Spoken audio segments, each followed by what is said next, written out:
Now this week's presentation is Sidney Metrick, Designing Your Life. Playwright George Bernard Shaw said, "Imagination is the beginning of creation. You imagine what you desire, you will what you imagine, and at last you create what you will." We all experience many changes throughout our lives, some by choice, and other changes and challenges happen to us. However, we all have the ability to make choices. Imagining what we want to have, do or be is the first step. Designing your life and living by design is not always easy, but always worth it. Dr. Sidney Metrick, coach, teacher, author of 5 books on life passages, offers unwavering support, enthusiastic encouragement, and practical tools and resources for others. And I thank you again for taking care of me during my traumatic vaccination. Please welcome Dr. Sidney Metrick.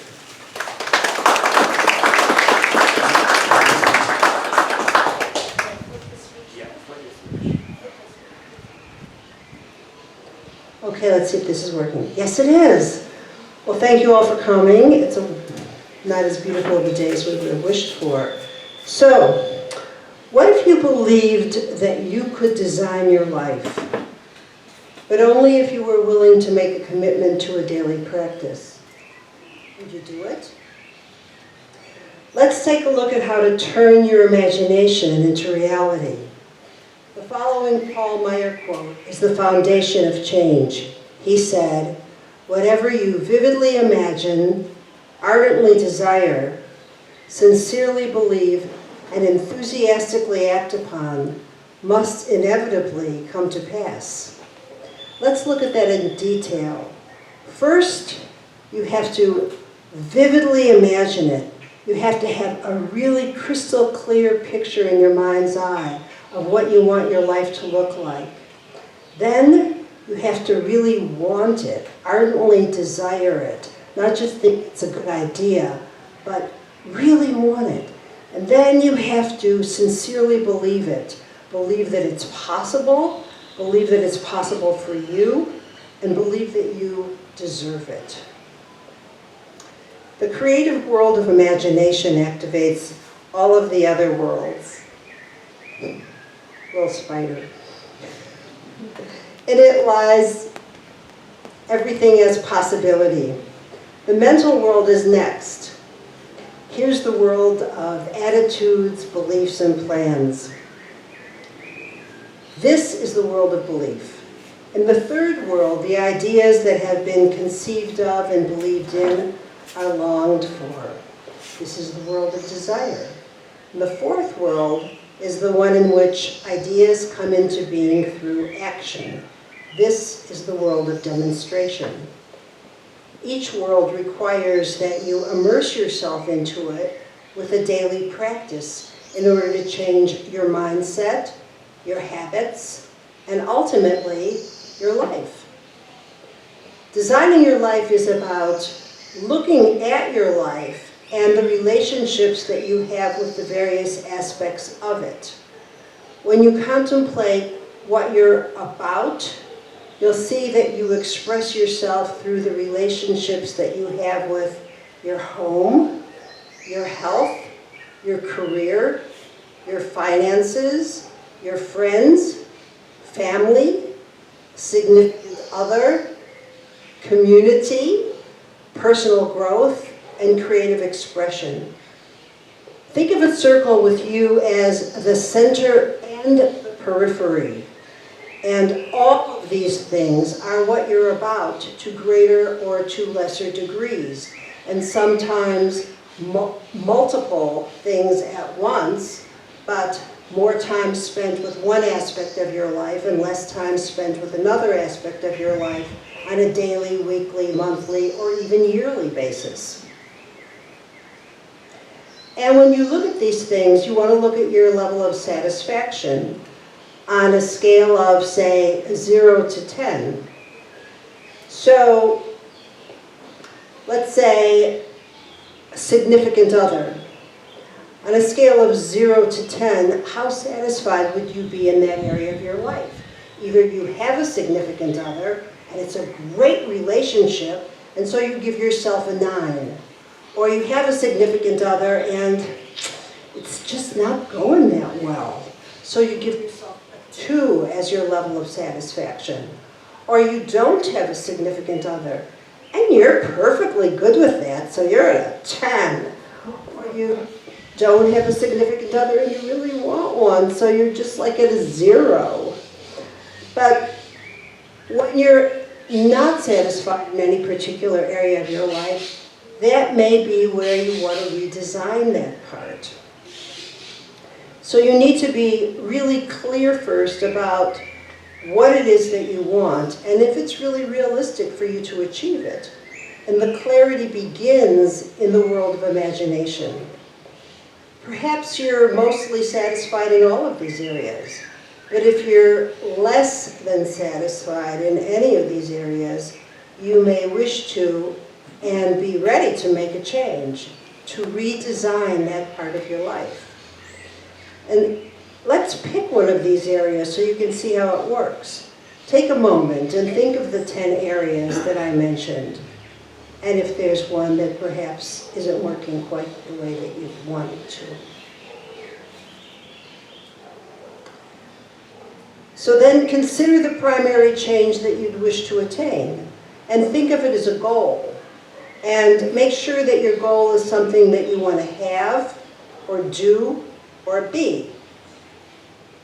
And make it specific and measurable, and one that can be achieved, and that you can achieve in a realistic time frame. But first, you want to know where you are now, so you'll know which parts of your story you want to rewrite.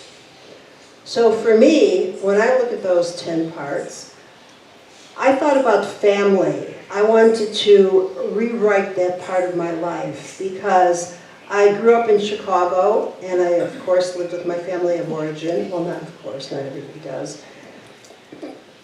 But then when I went to college, I moved to the opposite side of the city. And my family didn't drive, and I didn't drive, so we didn't see each other a lot. But I saw my parents and my sisters with some frequency, and my cousins, aunts, and uncles, slightly less, but I did still see them. Then I moved from Chicago to the San Francisco Bay Area, and I saw them with even less frequency, hardly ever, really. Then I moved here, and you can imagine what happened. So I don't even have parents anymore, and I only have one aunt left and no uncles. And I realized last year at the beginning of the pandemic that all of the people in my generation are now elders like me, and we weren't going to be here forever, and I might never see them again. So I decided to do something about it. I wanted to rewrite that part of my life. So I started calling my cousins and my one remaining aunt. And guess what? They were all happy to hear from me. They were thrilled that I called them. It was wonderful, and it made me feel really good, and we got to go back over memories from the past, things that I had forgotten. So I basically imagined what I wanted that part of my life to look like, and I recreated it. I created it as a new thing, a thing that really worked for me and gave me a greater level of satisfaction. So when you're looking at the part or parts of your area that you want to redesign, first you look at the history, the length of time of the current way of being. And what have you previously tried to change? And what worked? And what didn't? And why do you want to redesign that part of your life? Are you doing it for yourself or for someone else? And what do you like, or how do you benefit from remaining the way that you are? There may be certain benefits from things being the way that they are, or always have been. Make sure that you're really ready to have what you say you want. In order to arrive at what you are not, you must go through a way in which you are not, said T.S. Eliot in 4 Quartets. This means letting go of the stories that you have about who you are. why things are the way they are. In other words, you first change the way you think about yourself.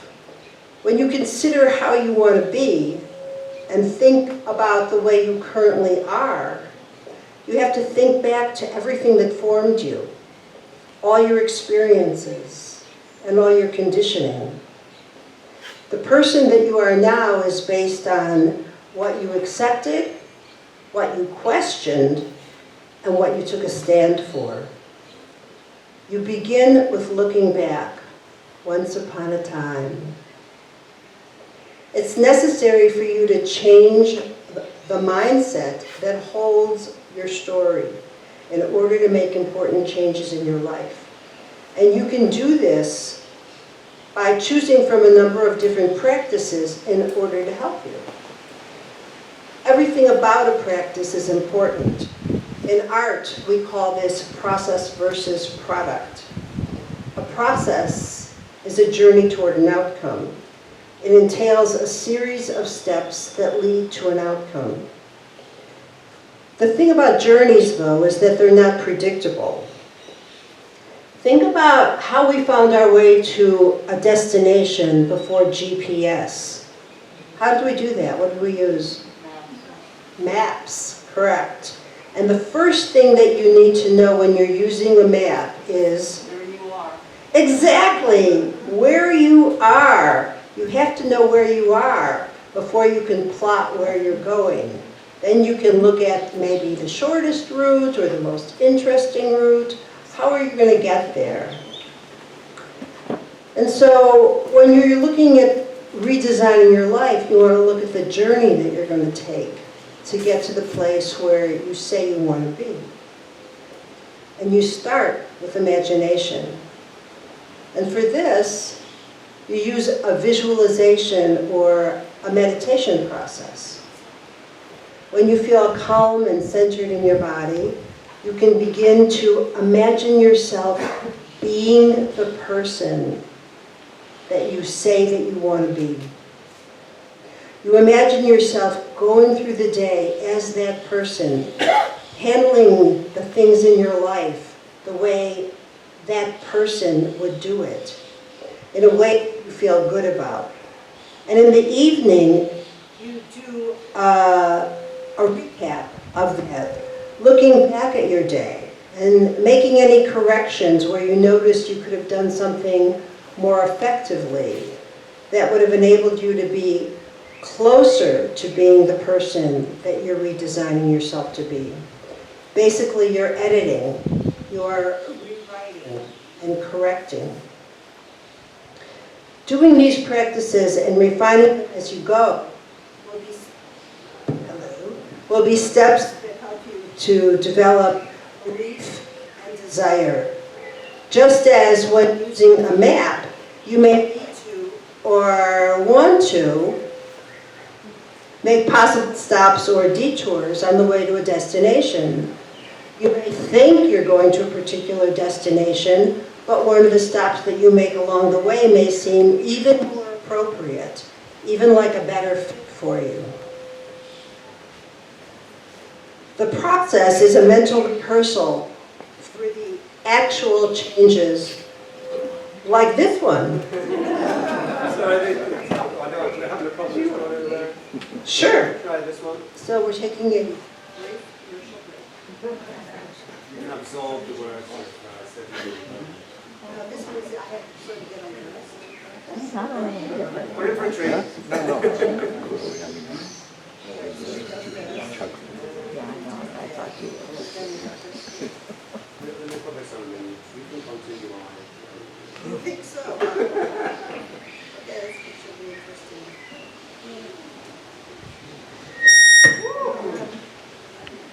So this. Where you are now.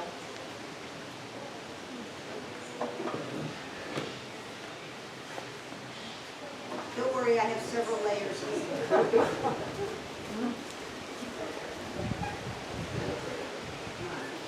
Let's see. I'm going to move you a little bit over there. Okay.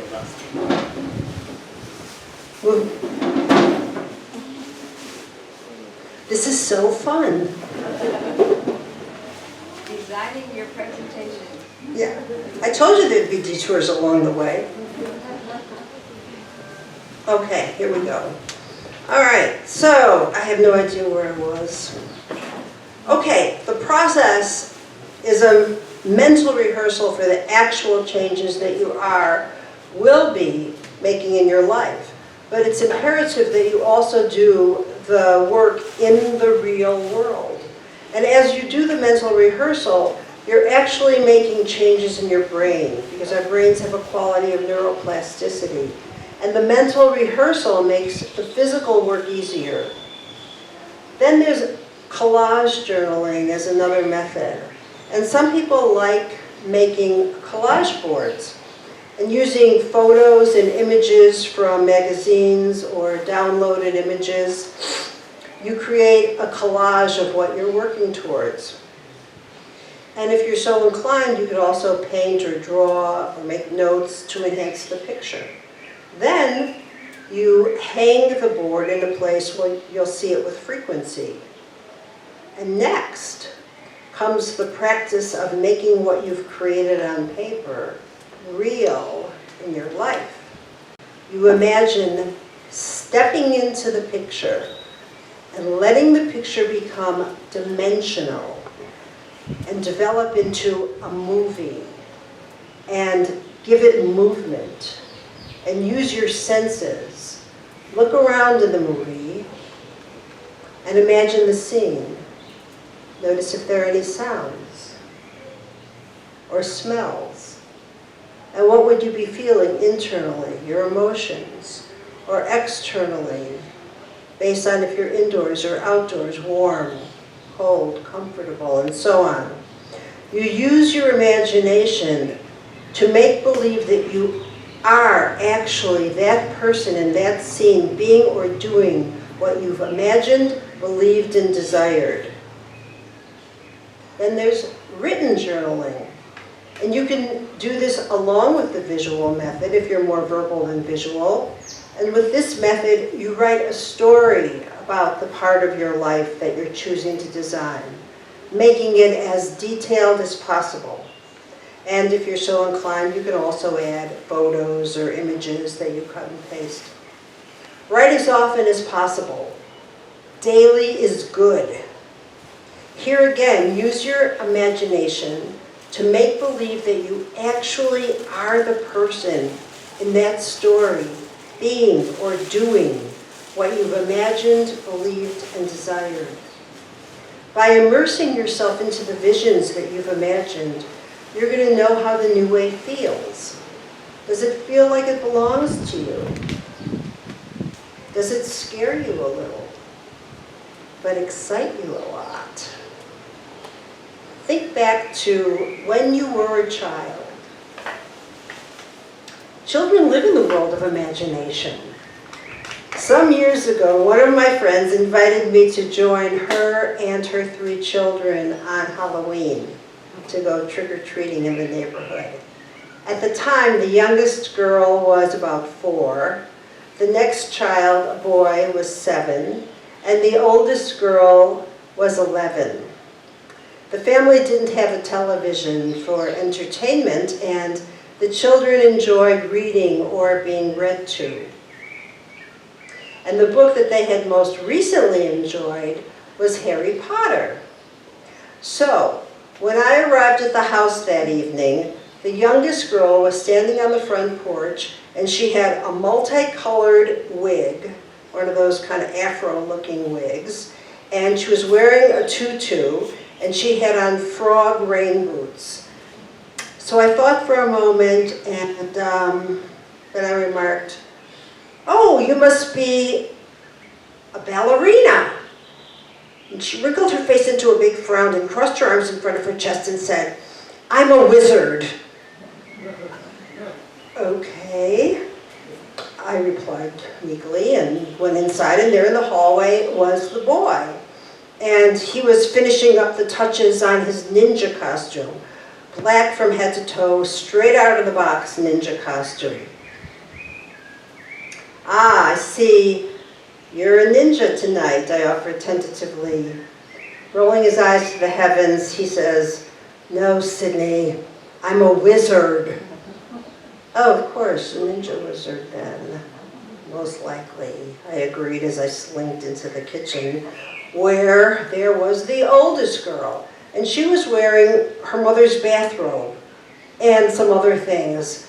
And this time I knew better, and I said, "Ah, I love your wizard costume." She spun around. "Thank you." Now that's imagination. That's what it's like when children play and become what they choose. But somehow the ability seems to diminish as we get older. And partly this is due to the inner saboteur.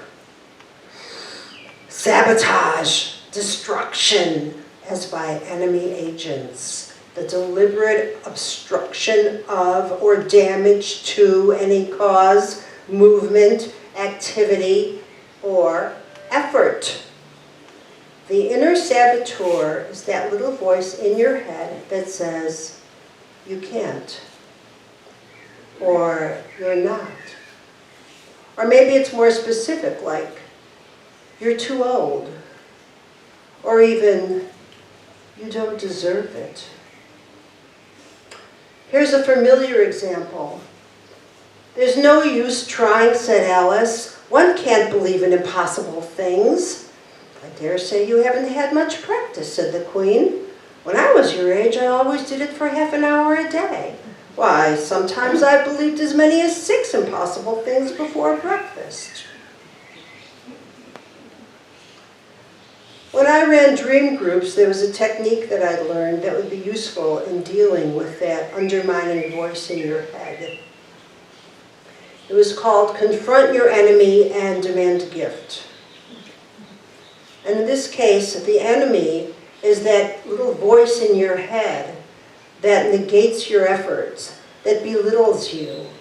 The voice that says things that if it was a person, a friend or family member that talked to you that way, you would distance yourself from them.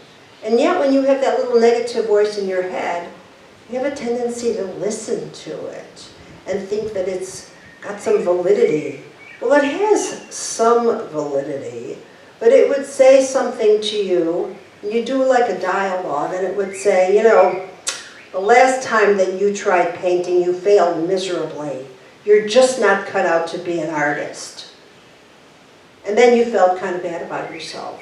But then take the opposite side, as if you're talking to that saboteur, and you say, "Well, thank you for your opinion. I understand that perhaps you're trying to, keep me from feeling bad. But you know what? I want to keep going on this path and see, maybe I'll improve." That little voice never really goes away. So you need to be vigilant and notice when it comes up so that you can keep moving towards your goal. There's a great quote by Guillaume Apollinaire. "Come to the edge," he said. "We can't. We're afraid." "Come to the edge," he said. "We can't. We'll fall," they responded. "Come to the edge," he said. And so they came. And he pushed them. And they flew. To reiterate, the creative world of imagination holds the first step in designing your life. In it are your dreams. Everything lies as possibility. But without conviction, possibilities are just dreams. Belief is the world of attitudes, positions, and plans. Imagination and belief are vital. But before you get down to actually implementing what you say you want, you must long for it. This is the world of desire.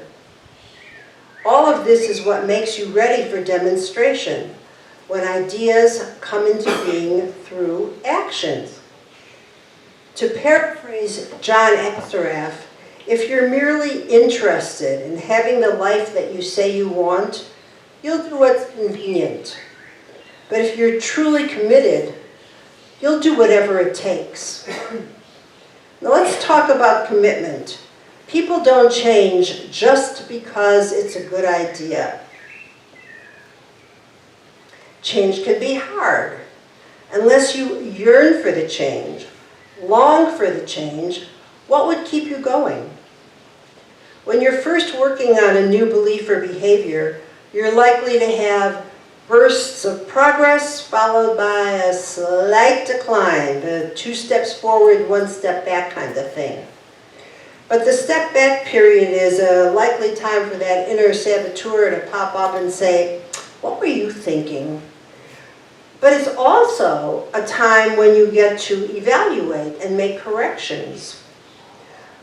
A dream doesn't become reality through magic. It takes sweat, determination, and hard work, said Colin Powell. I'd like you to try a little exercise right now. You can remain seated for this. So if you're holding anything, just leave it in your lap, and then just fold your hands. Very good, I can see you've done this before, very good. Okay, so you'll notice either you have your right thumb on top or your left thumb on top, right? Now how does this feel? Comfortable. Feels okay? Okay. Now switch so that the opposite thumb is on top and the fingers follow. How does that feel? Odd. Different. So you automatically, if you shook out your hands and then forgot about it and I said fold your hands again in 20 minutes, you'd probably do it the first way. It's a habit. You do what's comfortable. Because the way that you currently are in your life has become a habit. It's a routine. You just continue along, even if you don't like it, because it's comfortable. And making the change means that you have to remember to do it the new way, the way that feels awkward, until the new way becomes equally as comfortable or even more comfortable because you've designed it. And it's what you want. So is it worth it to make a change? I say yes. Many or even most of you have relocated here from other countries. You had a dream or a vision and you made it happen. You had determination. Moving here required many steps and challenges. I read the posts in the Ahihi Newbies Facebook group. The questions are many and the decisions are difficult and numerous. It's helpful to have support, but sometimes the voice of the saboteur comes from friends and family. For example, when we decided to sell our house in California and move here, a number of friends tried to talk us into just renting out our house so that we could return in case it didn't work out. But our imagination, belief, and desire were firm despite their doubts. Designing your life requires countless decisions as you take the steps from where you are to where you say you want to be. Actually, you make decisions moment by moment. Every moment is a decision point. The comfort zone is in many ways comfortable. And as each step is taken along the way, you decide if and how to go forward. It's helpful to have a positive support group or person in your life. I remember back in the 60s, an extremely overweight neighbor joined Weight Watchers because she had some kind of severe health issues. And she thought by losing this enormous amount of weight that she helped, it would help her to achieve her health goals. And with the group support, she not only surpassed her goals, but she became a group leader. She knew that her health was at risk, and she was clear about wanting to protect certain systems in her body. She really wanted to avoid major health problems and achieve good health. And with small changes made daily over the course of months, she achieved and maintained a healthy weight. Just as many athletes, musicians, and dancers use mental rehearsal to change their brain and improve performance, my neighbor not only attended the group sessions and followed the diet plan, but she pictured herself being vibrant and healthy and looking good. Dr. Joe Dispenza, in his book, Breaking the Habit of Being Yourself, writes, through mental rehearsal, the circuits in the brain can reorganize themselves to reflect our objectives. We can make our thoughts so real that the brain changes to look like the event has already become a physical reality. Our thoughts can become our experience. In an article from Peak Performance Sports titled, How Olympians Use Mental Imagery to Improve Success, you can see imagination, belief, and desire at work as a number of athletes prepared for the 2016 Rio Games. All of the extremely talented athletes had devoted all of their time to training, but in addition, many US athletes used imagination to give themselves an edge over the competition. Kayla Harrison, who was seeking to defend her Olympic judo title, said, every night I visualize myself winning the Olympics. I picture myself bombing the girl in the final and standing on top of the podium and watching the flag go up and feeling the gold medal around my neck and hugging my coach. I visualize all of that every night. Is there somebody who can wave the flies away from me? Swimmer Missy Franklin, who won 4 gold medals at the London Games, used visualization differently. She said, when I get there, I've already pictured what's going to happen 1,000,000 times, so I don't actually have to think about it. Diver Troy Dumais, a 4-time Olympian, used visualization to mentally practice his performance. He stated, I'm sorry, suddenly I've become very delicious to insects. Troy said, it's like a painting. A painter doesn't know the overall finished painting. They have an idea. If they can see it, form it, and make it happen, that imagery work is what makes it happen. It's the same thing with diving. You see yourself hitting a dive, and the chances of you hitting a dive increase greatly. And those of you who watched or read The Queen's Gambit, you might recall how chess prodigy Elizabeth Harmon was able to create games in her mind's eye. And that, with talent, desire, and determination, led her to become a chess grand master. These 4 people may have had dreams and goals far beyond what you want and are ready to go for in your life. But what's important is that at any stage of your life, and whatever changes or improvements you wish to make, don't let yourself be held back by diminishing a story. Our lives are multi-storied. You may have any number of stories about who you are based on who you're with or what you're doing.